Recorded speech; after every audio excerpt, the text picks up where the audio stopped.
දැන් මේ සංශෝධනයට විරුද්ධව සූරසේන இப்போது இந்த திருத்தத்துக்கு எதிராக சூரசேன திருத்தத்துக்கு எதிராக நீதிமன்றத்தை நாடுவதற்கு நாம் எதிர்பார்க்கின்றோம். நிச்சயமாக செல்வோம்.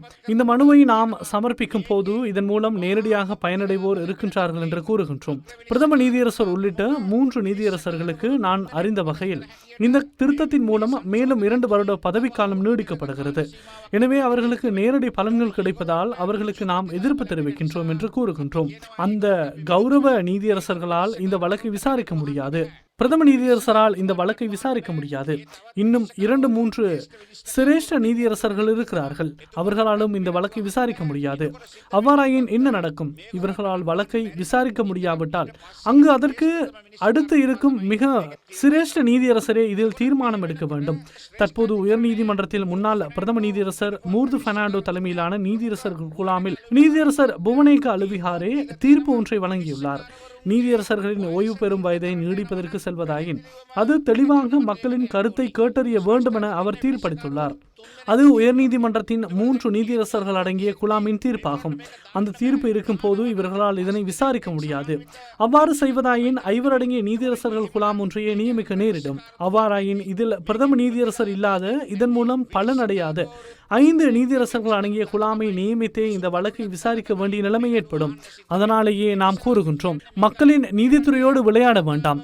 பிரதம நீதியரசர் இதன் மூலம் பலனடையும் அனைத்து நீதியரசர்களிடம் நாம் கேட்டுக்கொள்வது என்னவென்றால், நீங்கள் இதில் தலையிட்டு உங்களுடைய வழக்கை நீங்களே விசாரணை செய்ய வேண்டாம்.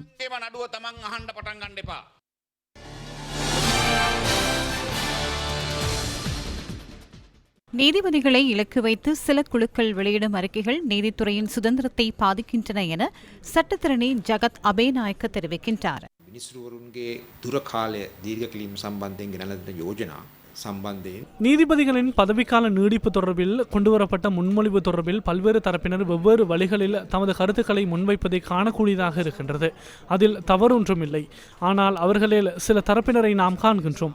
அவர்கள் நீதிபதிகளை தனிப்பட்ட முறையிலோ அல்லது அவர்களின் பொதுவான நடத்தையையோ குறிவைத்து பல்வேறு அவதூறான சில சமயங்களில் குற்றச்சாட்டுகளையும் கொண்ட அறிக்கைகளை வெளியிடுகின்றனர். இந்த அறிக்கைகளால் நீதித்துறையின் சுயாதீனம் பாதிக்கப்படுகிறது. இவ்வாறான அவதூறான அல்லது குற்றச்சாட்டுகளை கொண்ட அறிக்கைகளால் நீதிபதிகள் நீதித்துறையின் செல்வாக்குக்கு உட்படாமல் தமது நீதித்துறை கடமைகளை முன்னெடுப்பதற்கான சந்தர்ப்பம் தடுக்கப்படுகிறது. இதுவே நீதித்துறையின் சுதந்திரம் அற்றுப்போகின்றது என்று கூறப்படுகிறது.